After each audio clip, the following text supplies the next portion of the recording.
Hey, we're back with the Music City Surrey Showcase, sponsored by the City of Surrey. Let's check out some more awesome talent here in the City of Surrey. And today I am joined by the incredible FKA RAYNE. So nice to meet you and have you on the show today. So you've kind of expanded as an artist, and I know that, have you been in the scene for a long time? Because it seems like you've already gone through so many different generations of your artistry. I've been doing music for a very long time. I started when I was 9, and so I'm 21 now. Yeah. And I've just been like performing live and exploring my sound and then like writing music and like figuring out who I am as an artist and, you know, for quite a while. And yeah, it's been great. I'm very happy with where I've finally like landed. I think I'm going to stick here for a while. You know, this is where I belong. Where is here? Because I know you started out in pop. So that's already a journey coming to this point now, which is different. Very different, I would say. So tell me a bit about your influences then and where you are now. Yeah, I do music it's rock music. It's very influenced by industrial, new metal, post-hardcore, hardcore, like a lot of like metal subgenres. And it's a lot of fun. I tend to incorporate some elements of like my prior pop music because I have a lot of like history with like writing pop songs for myself and for other people. And it's something that I really enjoy doing. And I like to put a little element of that into the kind of metal adjacent music that I write. That's cool. So tell me a little bit more about that pop era. Like, what did it mean to you versus where you are now? My pop era wasn't something that I was super comfortable doing. I wanted to do alternative music and like kind of rock influenced music. And the team that I was working with at the time was like, well, you look like a pop girl. You should just do pop music. And I was 16 and I was like, you know what?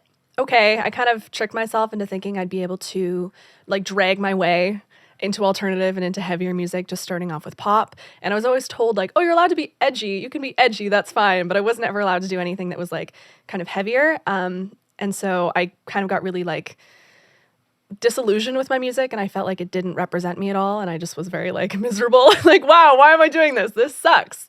So yeah, I don't know. It was quite a journey, like getting to where I am now and rediscovering my sound and the music that I love. So what made you decide to finally break free almost of those other people's influences? I stopped working with those people and then I started working with a new team that was like, hey, all the music that you listen to is very like heavy. Why don't you like try and do that yourself? Because you're clearly not happy doing pop music. And I was like, you're so right. I really should be doing that. I think for the longest time, I kind of thought it wasn't something that I was able to do because I knew like, I know what my voice sounds like. I do have a very kind of like pop adjacent singing style. And I was like, I'm never going to be able to scream or like run around on stage and do crazy stuff. And I can now. So it's really great that I've like figured that out.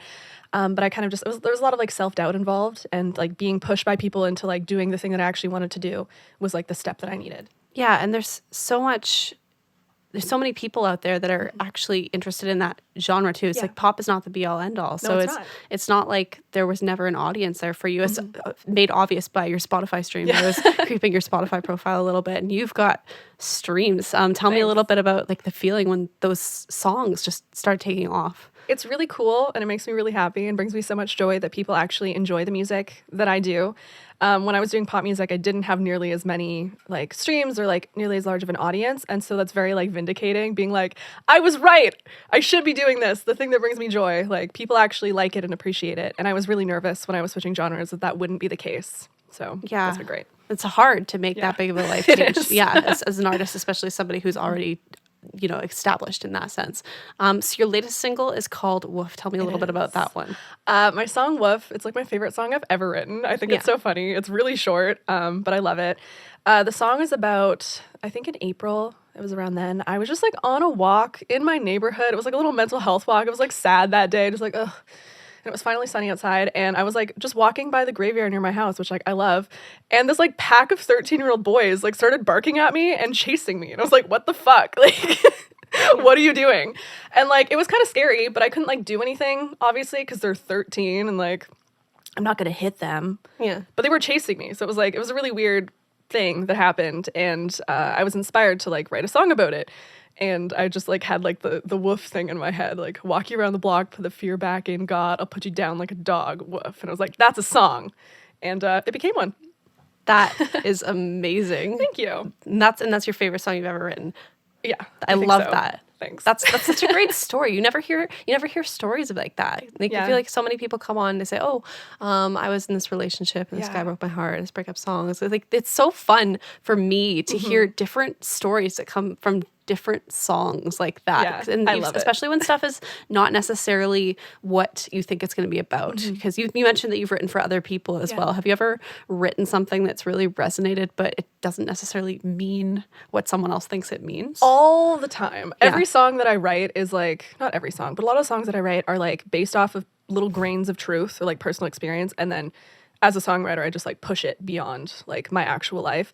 And like there have been times where I've written something like, oh, this is about this. And people are like, no, this is about this. And I'm like, oh, okay, sure. You know, like death of the author a little bit. And just like, you kind of just have to like let people run with their own interpretations of things. Sure, it can mean that if you want it to, Yeah, I was like, good enough. Yeah, all right, whatever it means to you. I don't care. Yeah.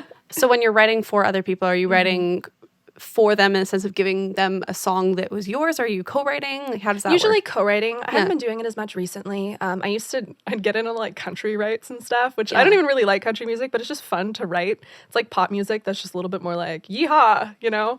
Yeah. But I recently did like a songwriting camp where I wrote a song for someone else, and it's mainly co-writing. There have been a few times where I've like written songs like with other writers, and we're like, we're gonna pitch this to an artist where they weren't involved at all, but for the most part, like we try and involve the artist. So Cool. Do you have any albums or full-length projects coming out soon? I am working on an EP. I went to Nashville earlier this year and got to work with my producer for the first time ever. I never met him in person before. We only have ever done like Zoom writes and Google Meets or whatever.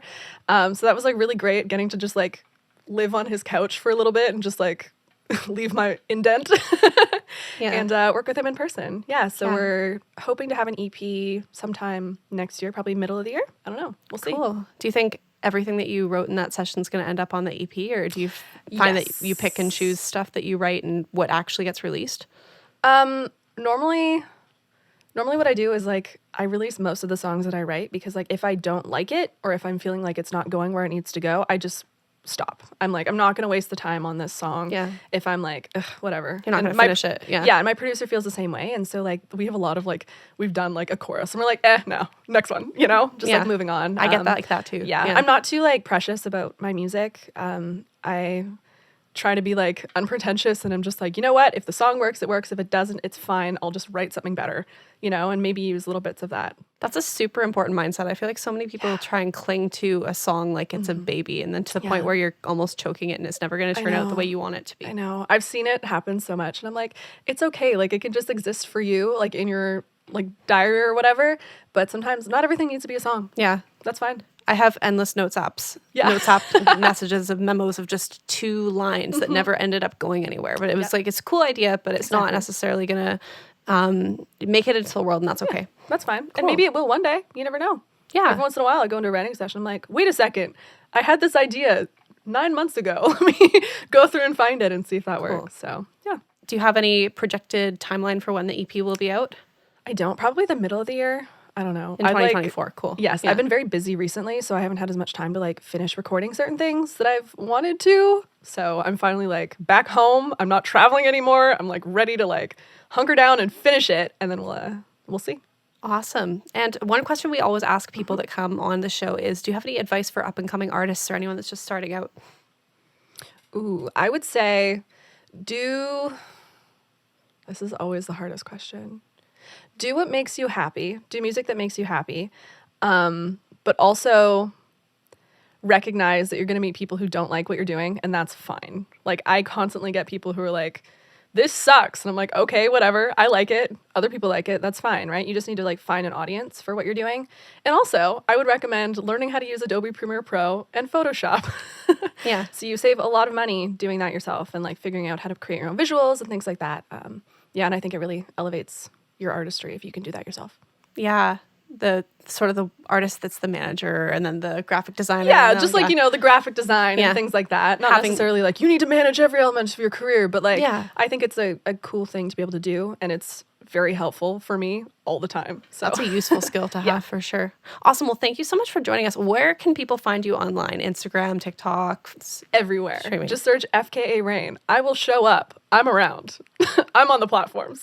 Awesome. Well, thank you so much for joining us. I think we're going to have you play a song for us next. Yes. And what is your song called? I'm going to sing my song, Loathe. Awesome.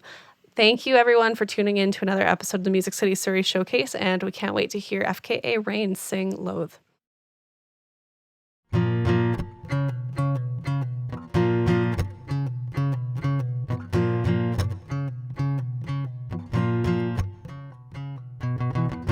Feeling too tight, peel my skin, let myself go and watch me spin. Out of control, blood on the pavement. Look at my hair, look at my neck, blade in my hand, what do I cut next? Getting real close to the point of breaking.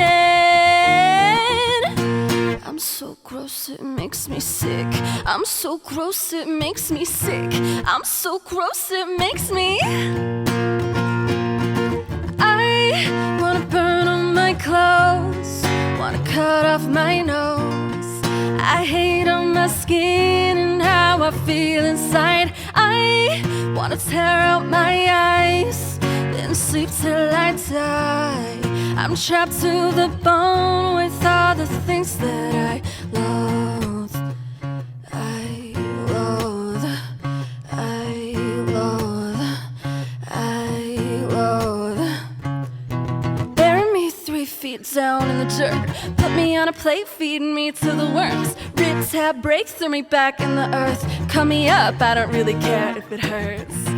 I'm so gross, it makes me. I'm so gross, it makes me sick. I'm so gross, it makes me. I'm so gross, it makes me sick. I wanna burn all my clothes, wanna cut off my nose. I hate on my skin and how I feel inside. I wanna tear out my eyes, then sleep till I die. I'm trapped to the bone with all the things that I love.